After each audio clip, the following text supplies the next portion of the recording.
Welcome to Dizen Shira and Associates series of podcasts. My name is Cynthia.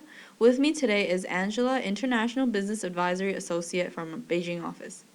Dizen Shira and Associates is a specialist foreign direct investment practice, providing corporate establishment, business advisory, tax advisory and compliance, accounting, payroll, due diligence and financial review services to multinationals investing in emerging Asia. Since its establishment in 1992, the firm has grown into one of Asia's most versatile full-service consultancies with operational offices across China, Hong Kong, India, Singapore, and Vietnam, in addition to alliances in Indonesia, Malaysia, Philippines, and Thailand, as well as liaison offices in Italy, Germany, and the United States.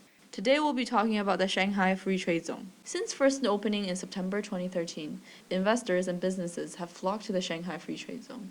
What makes the Free Trade Zone so attractive? The Shanghai Free Trade Zone cancels out the minimum registered capital requirement for WFIs, and it has implemented a new capital registration system for foreign investors, where foreign investors are no longer required to contribute 50% of capital within 3 months and full capital within 2 years of the WFIs establishment. The Shanghai Free Trade Zone adopts a negative list approach towards foreign investment, which specify restrictions on certain types of foreign investment. Foreign investment projects on the negative list are subject to pre-approval procedures. The negative list is more straightforward and easy as compared to the positive list outside the zone, under which procedures for setting up a company is time-consuming and complicated, involving verification, approval, and registration with many governmental departments. In order to unburden investors from long and tedious administrative approval procedures, the Shanghai Free Trade Zone has established a unique one-step application processing platform for company establishment, which largely shorten and simplify the company registration process as compared to the applicants outside the zone. How does the one-step application process platform help companies establish business in the Free Trade Zone? Does this process work in the same way for domestic and foreign investors? All application materials will be submitted and handled through the Administration of Industry and Commerce in the zone, which means the applicants can obtain the license and certificates, for example, the business license, the enterprise code certificate, and the tax registration certificate in one place. Unlike the Free Trade Zone, applicants outside the zone must visit different authorities for the issuance of various certificates. So the one-step application processing platform effectively reduces the time to establish a company in the zone. The one-step application platform generally works in the same way for both domestic and foreign investors. The only difference is that foreign investors are required to check their business scope against the negative list to see which procedure they have to go through.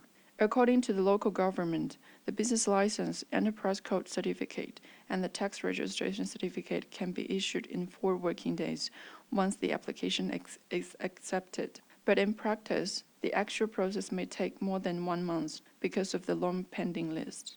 What industries are encouraged to establish business under the Shanghai Free Trade Zone? And what incentives are in place for such encouragement? There are a number of key industries encouraged under the Shanghai Free Trade Zone.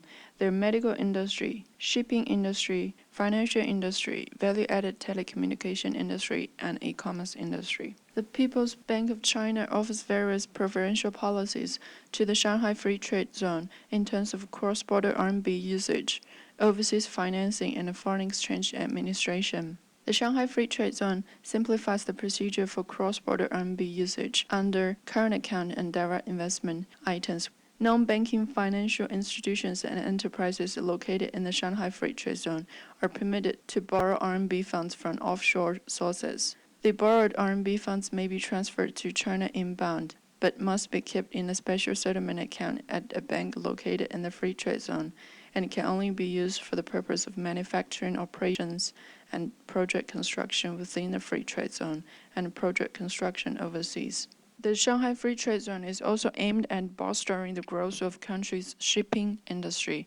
Under the framework plan, the Shanghai Free Trade Zone will relax restrictions on the proportion of foreign equity permitted in joint venture international shipping enterprises and allow wholly foreign-owned vessel management enterprises to be established in the Shanghai Free Trade Zone.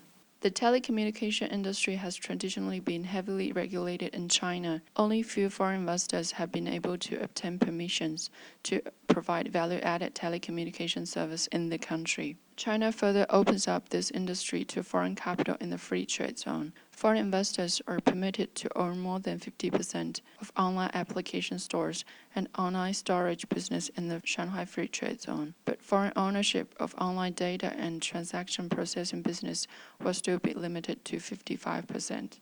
Thank you very much, Angela. Your insight on this topic is very valuable. Thank you for joining us today. For further insight into the regional economic environment in Asia, please visit our publishing subsidiary Asia Briefing at www.asiabriefing.com. Here you can find news, commentary, magazines, guides, multimedia, and more, which help guide the foreign investment in emerging Asia.